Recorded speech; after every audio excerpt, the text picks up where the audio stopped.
साहेब, आता मशाल चिन्हाची ही रॅली निघालेली आहे.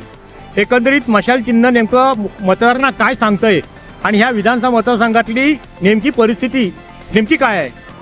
आज आपल्याला माहित आहे, निवडणूक आयोगाने शिवसेना उद्धव बाळासाहेब ठाकरे पाठवा मशाली चिन्ह दिलेलं आहे.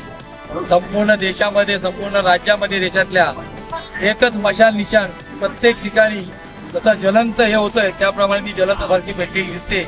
आज रत्नागिरी विधानसभा मतदारसंघामध्ये जयस्तंभ ते संपूर्ण आठवा बाजू या कार्यालयापर्यंत मशाली घेऊन संपूर्ण शिवसैनिक राष्ट्रवादी आघाडीचे सगळे कार्यकर्ते त्यामध्ये सहभागी झालेले आहेत. आणि हा मशाल या ज्वलंत जो हा दिसतोय आपल्याला, ते संपूर्ण विनाश या संपूर्ण रत्नागिरी विधानसभा मतदारसंघातील विरोधकांचा केल्याच्या संदर्भात. गेल्या 28 तारखेला शिवसेनेचे पक्षप्रमुख उद्धवजी ठाकरे रत्नागिरीत येत आहेत. काय नेमकं त्यांच्या सभेचा परिणाम होईल आणि त्यांच्याकडनं लोक काय अपेक्षा आहेत मतदारांच्या? रत्नागिरी विधानसभा मतदारसंघामध्ये सन्मान्य शिवसेने पक्षप्रमुख उद्धव साहेबांची मोठ्या उत्साहाने सभा त्या ठिकाणी होणार आहे. आघाडीचे कार्यकर्ते 4 ते 5 दिवसापासून त्या सभेसाठी कामाला लागलेले आहेत आणि अशी भव्य दिव्य सभा होईल.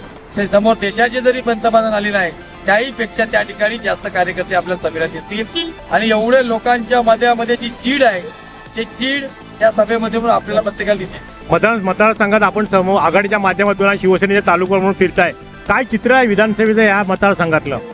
होणारं जे मतदान आहे या रत्नागिरी विधानसभा मतदारसंघामधलं ते 75% मशाल निशाणीवर असं राहिलेलं उर्वरित सर्व इतर उमेदवारांना. नेमकं त्याचं एवढं कारण काय? प्रत्येकाच्या मनात चीड आहे.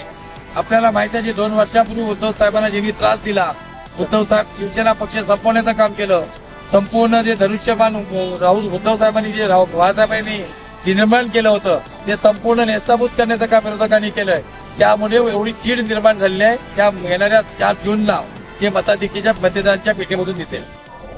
टाइम्स डिजिटलला लाईक करा, सबस्क्राईब करा, शेअर करा आणि बेल आयकॉन दाबायला विसरू नका. पाहत रहा टाइम्स डिजिटल.